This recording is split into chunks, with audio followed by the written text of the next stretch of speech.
lecture, we will be covering Chapter 16 on glycogen metabolism.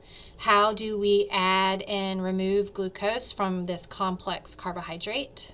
As well as gluconeogenesis, or how does the cell make glucose from pyruvate? In class, we will then apply the content discussed in this lecture to Activity S30 from the workbook in order to solve a more complex and open-ended problem. Meeting these following learning outcomes will help you to prepare for class as well as the exam.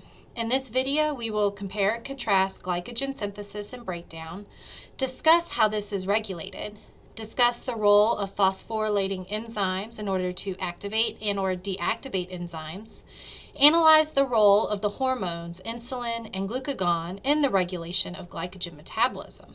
Remember, we already looked at how these enzymes regulate glycolysis in the last unit, so you may want to take a moment and review their roles in glycolysis.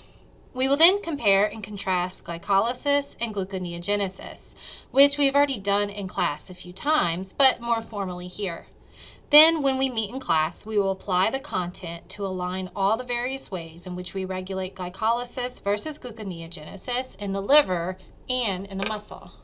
Before we start discussing glycogen metabolism, it is important for us to refocus on the key metabolite, glucose 6-phosphate. This metabolite is unique because it is the intersection between glycogen metabolism, glycolysis, gluconeogenesis, and the pentose phosphate pathway. The direction in which G6P will go depends completely on the needs of the cell. For instance, if the cell is getting ready for cellular division, then some G6P will go into the pentose phosphate pathway to make ribose 5-phosphate needed for DNA replication. Some will go through glycolysis to make the pyruvate needed for amino acid synthesis and to make acetyl-CoA for the citric acid cycle to help make more ATP to drive all these biosynthetic processes.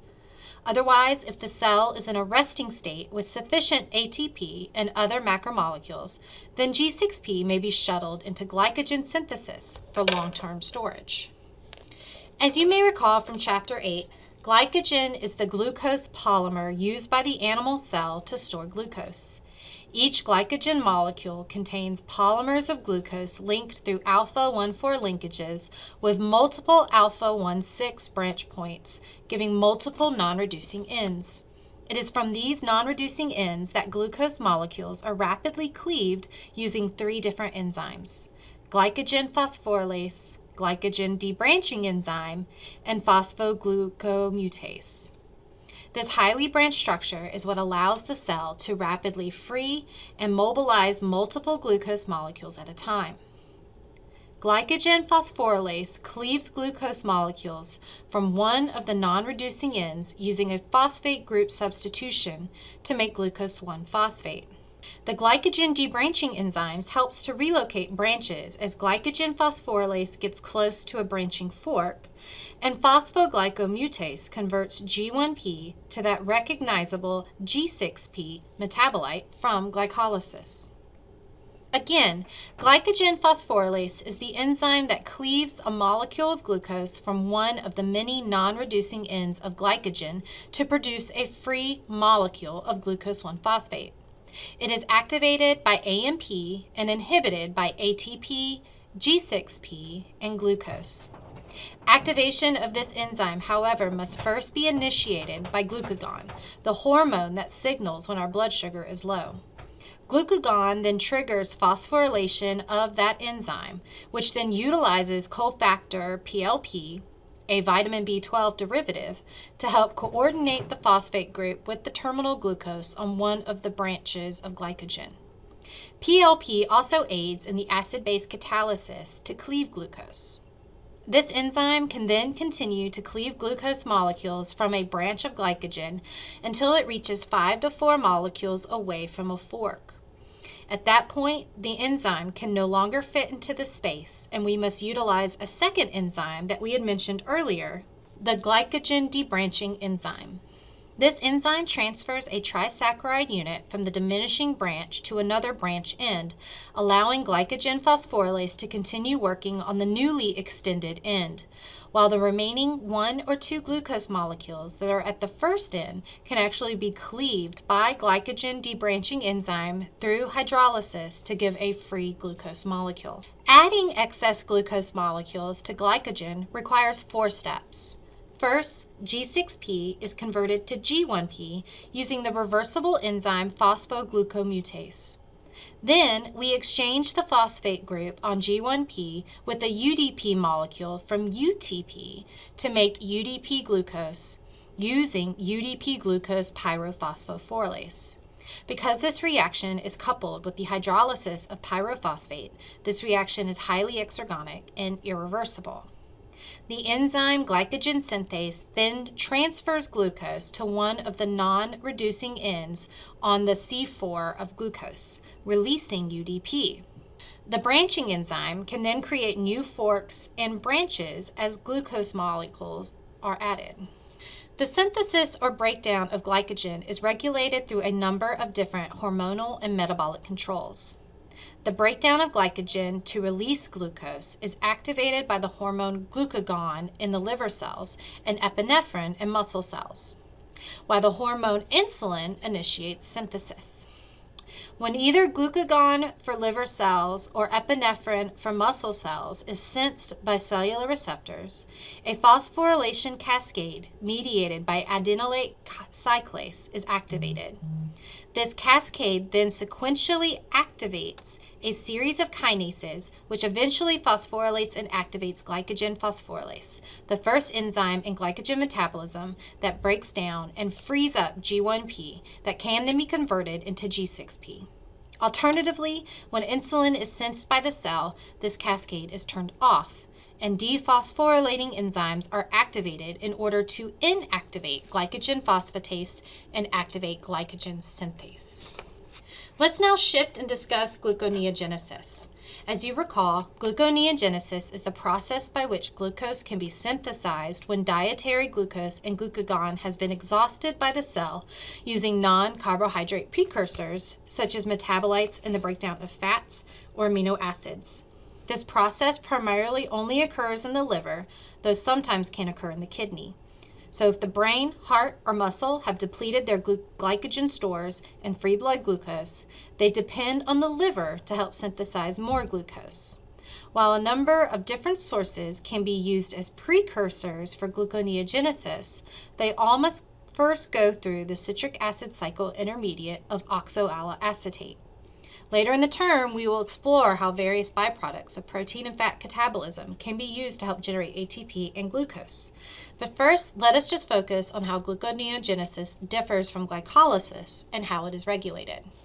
As we have discussed in previous in-class activities, most of the reactions in glycolysis and gluconeogenesis are the same, as most of the enzymes that regulate the near equilibrium steps are reversible. The only differences we see are those steps that have large drops in free energy and are therefore irreversible.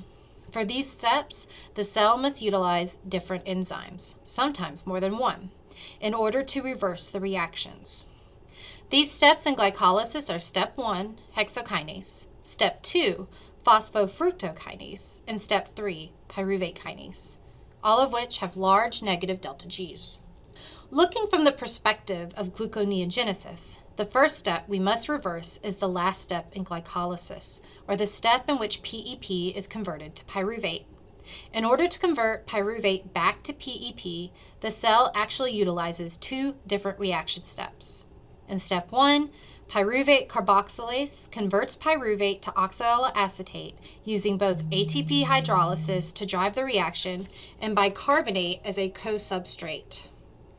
PEP carboxylase then converts oxaloacetate to PEP using GTP as a phosphoryl group donor and to help drive the reaction.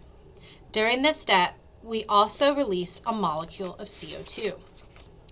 The enzyme used to convert pyruvate to oxaloacetate only occurs inside the mitochondria. So in order for gluconeogenesis to occur, pyruvate must be transported inside the mitochondria, where it is converted to oxaloacetate. Oxaloacetate can then be converted to either malate or aspartate, shuttled back into the cytosol through the malate aspartate shuttle, and then converted back to OAA. Once OAA is in the cytosol, it can then be converted to PEP, and gluconeogenesis can continue. Alternatively, we can also convert OAA into PEP within the mitochondria and then transport PEP back into the cytoplasm. From PEP to FBP, we can utilize all the same reversible enzymes seen in glycolysis. But to convert FBP back to F6P, we utilize a fructose 1,6 bisphosphate to hydrolyze off one of the phosphates, followed by an isomerization and a subsequent hydrolysis to remove the second phosphate group from G6P, finally making glucose. In the end, it costs the cell an equivalence of 6 ATP molecules in order to convert 2 pyruvate molecules back to 1 glucose molecule. This glucose can then be used in other metabolic pathways or transported from the liver to other tissues for use in glycolysis until dietary glucose is replenished. As we mentioned in glycolysis, the hormones insulin and glucagon control which process is occurring in the cell. When insulin is released, it activates PFK2, which in turn makes fructose 2,6 bisphosphate, activating PFK1 in glycolysis and inhibiting FBPase in gluconeogenesis.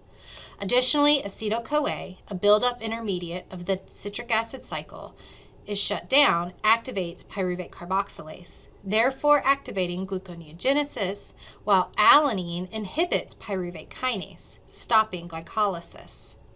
Additionally, insulin can inhibit the expression of gluconeogenic enzyme PEPCK, while high levels of cyclic AMP, due to the detection of the hormone glucagon, promotes the expression of PEPCK, FBPase, and glucose-6-phosphatase, while simultaneously repressing the expression of glucokinase, PFK1, and PFK2. In class, we will further explore this combination of metabolic and hormonal control in glucose metabolism, and we will also look at the role that 2,3-BPG plays in regulating glycolysis and gluconeogenesis. See you then.